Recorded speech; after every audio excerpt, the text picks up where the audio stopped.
Hello and welcome to my channel. I'm Dani Walker. Thanks for clicking on this episode for Miss Universe 2020 predictions. If you're new to my channel, I'm a former pageant contestant. I've also judged and now I coach. So I'm going to give you my perspectives based on all of those experiences. If you love this type of content, make sure that you are subscribed to the channel and that you've hit the notifications so that you know when new episodes like this one come out. Okay, so let's get going. I'm super excited. I put on this shirt. I kind of sound like a jingle bell, just because the ladies are going to be wearing gowns and I just want to sparkle like them too. Okay, so I'm just reliving my pageant days with all of you out there. All right, so this year is going to be a little bit different. We're going to have the lowest participation numbers that we've seen in years at Miss Universe. This is due to COVID. A lot of countries are choosing not to send a representative due to certain restrictions within their country, which we all understand. So this is going to make things a little bit more interesting for sure. I think we're going to have an unexpected result, and I am going to be really interested to watch. Now, I have heard online that they are getting rid of the continental groupings, and I'm so excited about that. So we would go back to our normal top 20, which I think makes a lot of sense because there are so many countries this year that are excluded, and the numbers within the groups would be really uneven and really unfair. It just wouldn't make any sense. Because of that, I did not take into consideration any of the continental groups that we've seen in years past, like Asia and Africa, Europe, the Americas, and the wild cards. So I'm so excited about this prediction video. Give this episode a thumbs up if you are super excited for this year's Miss Universe competition. So if you're ready, let's get started with our first contestant in no particular order. She is Philippines. So Philippines is a pageant powerhouse. We all know this by now, and it should be no surprise that she is on my semifinalist list. She has a great walk. I've seen her working out a lot online, and what's really great is that she has so much prep for hair, wardrobe, and makeup. She's going to look beautiful, no doubt, at the pageant. But where she really shines is when she gets to speak. So I'm hoping that she has that opportunity. I think that'll be really great for the Philippines because Rabia speaks with so much conviction. When she talks, you can feel her heart, and I think that that's a huge asset. Indonesia is a huge fan favorite. She won the Model of Asia contest. I believe that was the name of it. And she is basically a walking expert. She's a professional model specifically for runway. So I cannot wait to see what she brings to the stage for walking and posing. Very excited about that. She also speaks English. This is something that we have seen in recent years that IMG seems to favor in title holders. I think this is probably one of the reasons that she was selected as the national representative for Indonesia, and she is coming in hot with all of her wardrobe. I can see them putting so much preparation into her. If you love my channel, please support it. I greatly appreciate if you would screenshot this episode. There you go. And then post it to an Instagram story and then tag me or hashtag me at Dani Walker so that I can find it and I can reshare it with my followers as well. It's because of viewers like you that this channel exists, and I'm so grateful for you, and I would just really, really appreciate if you would just do that one little thing and support the channel. And while you're at it, don't forget to follow me as well. Thailand to me is pretty much a total package. She just gives me a really, really good feeling. I can feel how much she wants to bring home that Miss Universe crown to Thailand. And I will say that her strength is definitely her walk and her facials. It's just, she blew me out of the water with her performances leading up to Miss Universe Thailand. The one area I think that needs to be strengthened that they really cannot neglect is her onstage question. She gets through them and they're okay, but they can be improved because we've seen that's where a lot of popular contestants at Miss Universe falter, and specifically we've seen that with Thailand. So they need to make sure that she is 100% ready for an onstage question. If they can do that, she could be our next Miss Universe. South Africa, I'm super excited about her. She was a huge favorite from Miss South Africa, and it's no wonder. She placed 4th runner-up at Miss Globe. She is a pageant veteran, and I think experience is going to work for her advantage.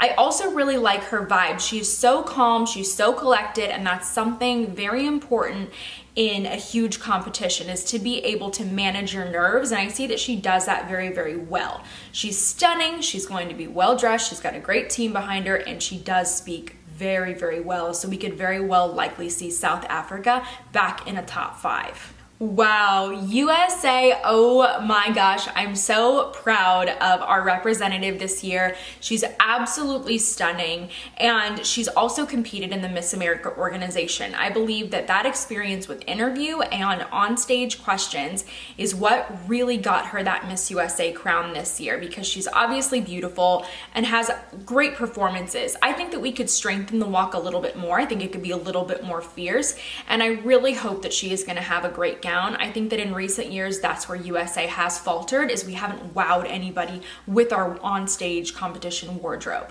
Mexico really wowed me this year. There is something special about her. When I watched her compete, I think that she's so naturally beautiful, and she's so great with her on-stage performances, and from what I can see with her speaking abilities as well. She was also first runner-up at Miss World. That's a huge accomplishment. She could potentially be another Catriona. Yeah, she's stunning. Watch out for Mexico. Colombia is stunning, and what Colombian woman isn't, right? They're just so beautiful.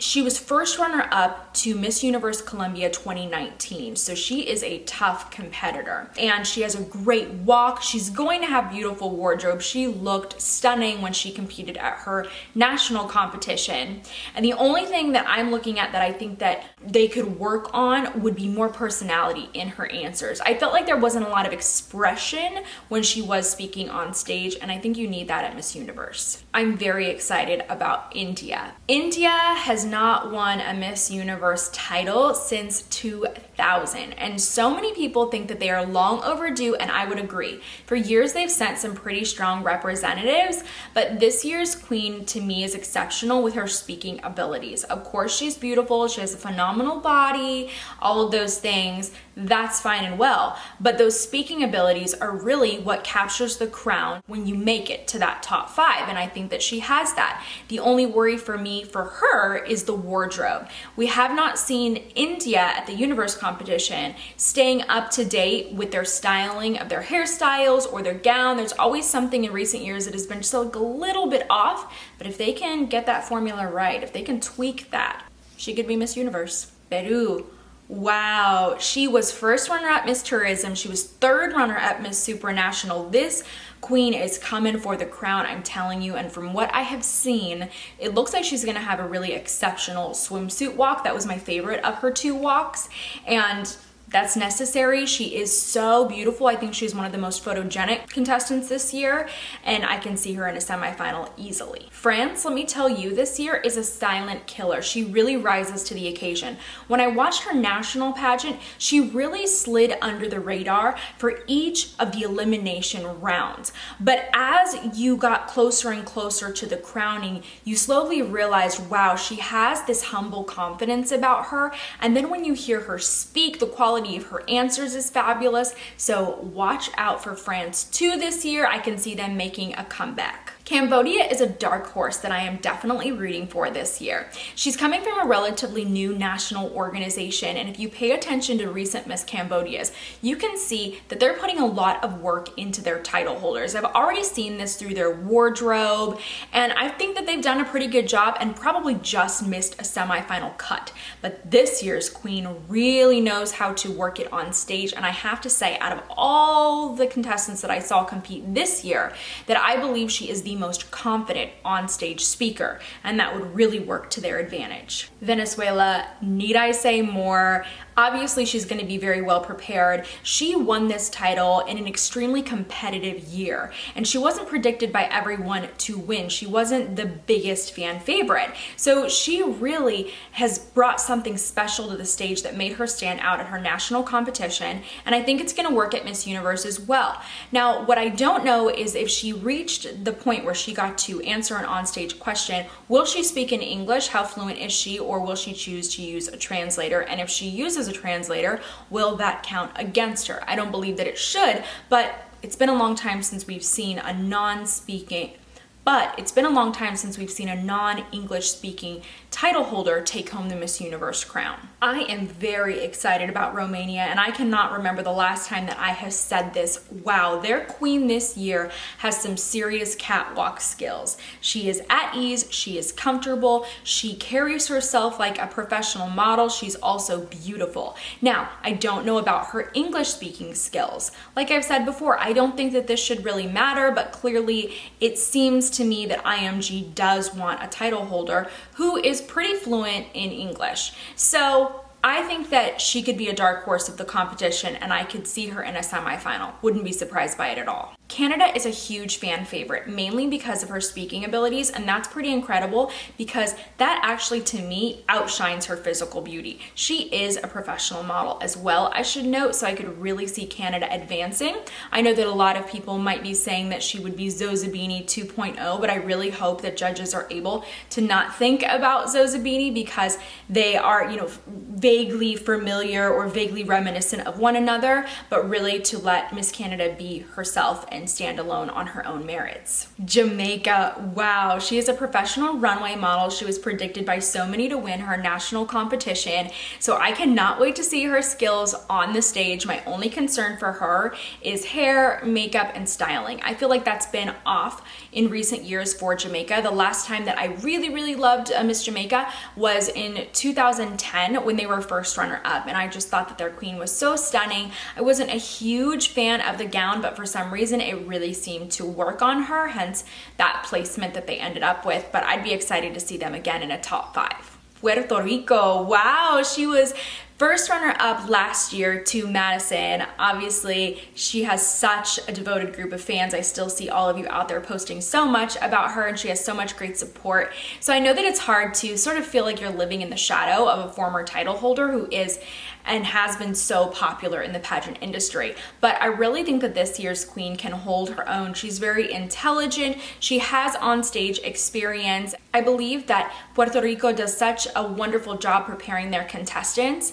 And I'm not sure this year about a top 5 placement because I do feel like there are quite a few very special girls this year. But I can definitely see them in a semifinal. Vietnam. She was first runner-up at the Vietnam supermodel competition. She competed for Miss Vietnam twice. Before she won, she placed in the top 10. And I think she has a fabulous walk because she is a professional model. I think that I really want to see her play with some facial expressions on stage and show personality. I believe that she will be very beautifully dressed, just like last year's Miss Vietnam was. And Vietnam is one of the countries for me that I would love to see in a top 5. I see them working so hard, putting so much work into their title holders year after year that I'd like to see that work pay off for them. And who knows, this year could be the year. Dominican Republic. Last year, this country placed in the top 20, and this year I feel like they should place at least in the top 20. Kimberly is so stunning. Just seriously look at her. She's so captivating. She has a great walk. She's very fit. The only thing I'm not sure about is her speaking abilities. So let me know in the comments what you think about Dominican Republic and how you believe that she'll do this year. I think though that she definitely has that Miss Universe look and that she is going to compete very well and not disappoint any of her supporters. Those are my thoughts this year. I didn't have a top 20. I think that there's always going to be a wild card or a dark horse in there, someone that really flew in under the radar. Let me know about your predictions for Miss Universe this year. I'm so excited to hear what you know about the contestants and their preparation. I cannot wait to read it in the comments below. So don't forget to comment what you think and what you've been watching this year. As I mentioned at the beginning of this episode, I am a pageant coach and I love helping young women all over the world achieve their goals through pageantry.